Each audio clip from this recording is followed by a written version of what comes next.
ambulance! Call an ambulance! But not for me!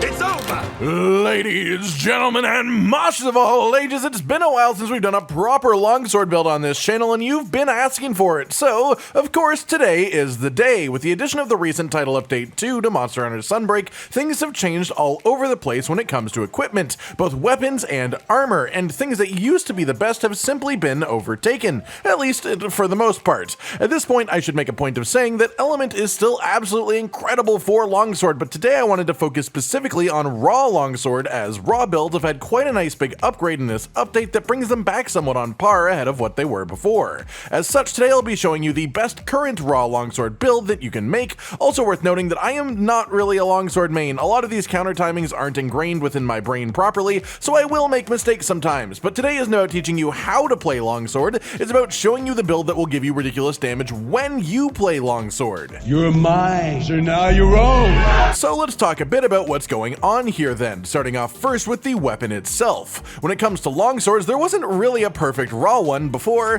Tigrex had great raw attack, but low sharpness and no decoration slots. Scorned Magnamalo was extremely solid, but 320 raw just wasn't crazy strong compared to other weapons, especially compared to elemental options that longsword had. But now this weapon has been just slightly overwritten, specifically thanks to the way that certain equipment works in Title Update 2.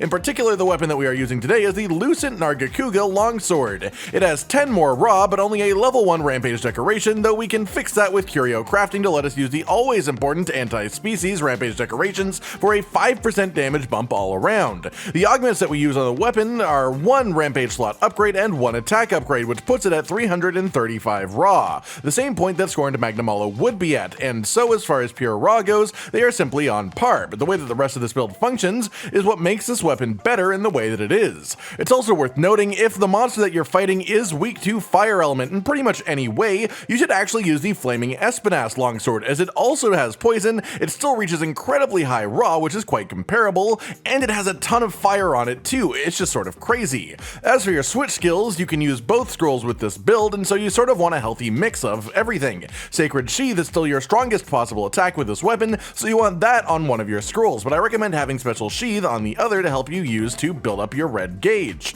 Tempered Spirit Blade is also great for this purpose, as it's just an on-demand, cheap counter that builds up your spirit gauge levels. And then if you are comfortable with Harvest Moon, I suggest using it here, as in a raw build, you'll just be doing a lot more countering than you would be otherwise, though it is still quite hard to manage well. Aside from that, the spirit combo is entirely personal choice, and Drawn Double Slash is just always a better choice in that first slot. So, what specifically is going on in this build that is unique from how things worked before? Well, it is all thanks to a skill from Risen Chameleos' armor called Buildup Boost. This skill raises the raw attack of any hit that builds status by 10 to 20% depending on what level you have the skill at. But even level 1 of this skill is a 10% raw bonus every time it triggers. And the way that status works is any status weapon will apply status on 33% of your weapon hits, exactly 1/3 of the time, with some randomness involved of course as to when, but it will always even out to the average over a hunt, and well, if it doesn't, you're an insanely unlucky human. But the result of this is 33% of your hits will have a 10% raw attack bonus, or in a more digestible way of saying it, overall your damage will be 3.3% higher throughout the hunt. Unfortunately, unlike some other weapons, Longsword doesn't benefit from the offensive guard skill, even though it has loads of counters, so it can't take advantage of some of the new super efficient armor pieces that center around this skill. But Buildup Boost itself is quite a fancy thing to have access to in general. As well, there is the new skill Embolden on Violet Mizutsune's armor, and one of the effects that this has is any time that the monster targets a hunter that has this skill, the monster will build up towards its enrage faster, therefore just being enraged more often throughout a hunt, which makes the agitator skill active more often now and thus makes the skill better. What's especially interesting though is while this specific build doesn't use Embolden itself, if you're doing multiplayer hunts, there's a pretty good chance now that someone will be using that skill, as it is quite good for certain weapons, and so just as a whole, Agitator has become stronger, because even if you don't use it yourself and other people do, it will still make Agitator active more often. Alright, with all that out of the way, let's let's talk about our specific build itself. The talisman that I am going to be using today is quite perfect for longsword, being 2 attack, 2 quick sheath, and a 3 slot, but you can achieve this exact same set of skills with any +4 talisman that fits our skills, whether that is 3 critical eye in a 2 slot, 3 attack in a 2 slot, or any combination of the things that we slot in as decorations. The armor pieces themselves are the Lunagaron helmet, the Geismagorm chest, the Arisen Chameleos gauntlets, the Rathalos waist, and the Ingot legs. What's interesting here is that it only takes one piece of new monster's armor to make this actually function as strongly as it does. Into these armor pieces you'll want to slot in the following decorations as well: 3 expert jewels, 2 tenderizer jewels, 2 critical jewels, 1 attack jewel, 1 sheath jewel, 1 sharp plus jewel for protective polish, and then you'll have 3 level 1 slots left before doing curio crafting, in which I recommend either 3 speed sharpening to help your sharpness uptime, or 1 speed sharpening with 2 haze jewels to give you 3 Chameleos blessing for the poison on your weapon, doubling the length of it when it's applied to a monster. The full skill list with all of this going on then is 7 attack boost, 7 critical eye, 3 critical boost, 3 weakness exploit, 3 quick sheath, 3 windproof, 3 speed sharpening, 2 protective polish, 1 resentment, 1 Chameleos blessing, 1 Wirebug Whisperer, 1 foray, 1 burst, and 1 build-up boost.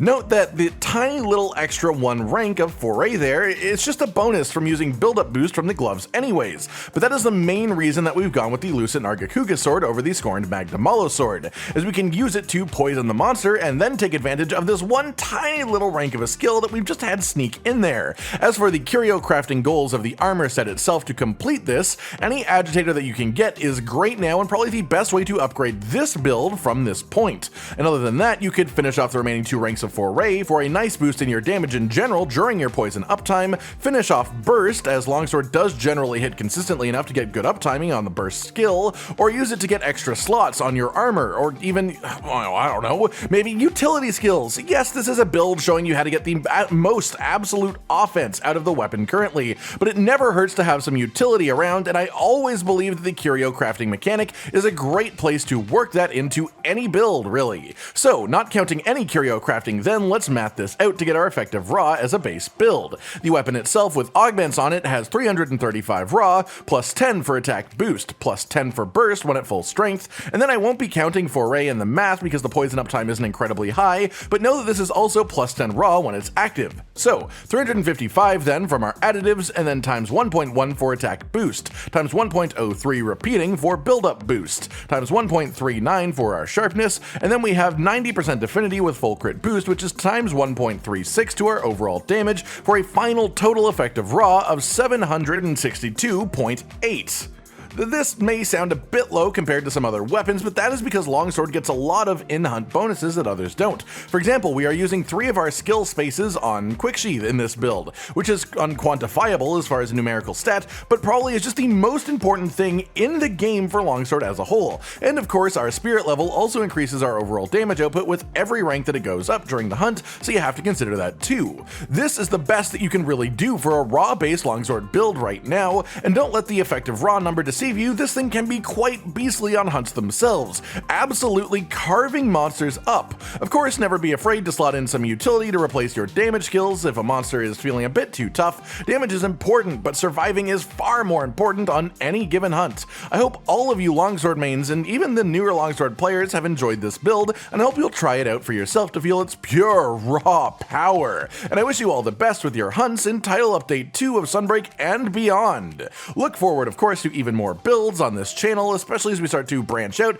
into the more obscure, skill-focused ones again in the coming weeks. Like if you like the video, subscribe and hit the notification bell for more, and most importantly, ladies and gentlemen, until next time, stay sweet.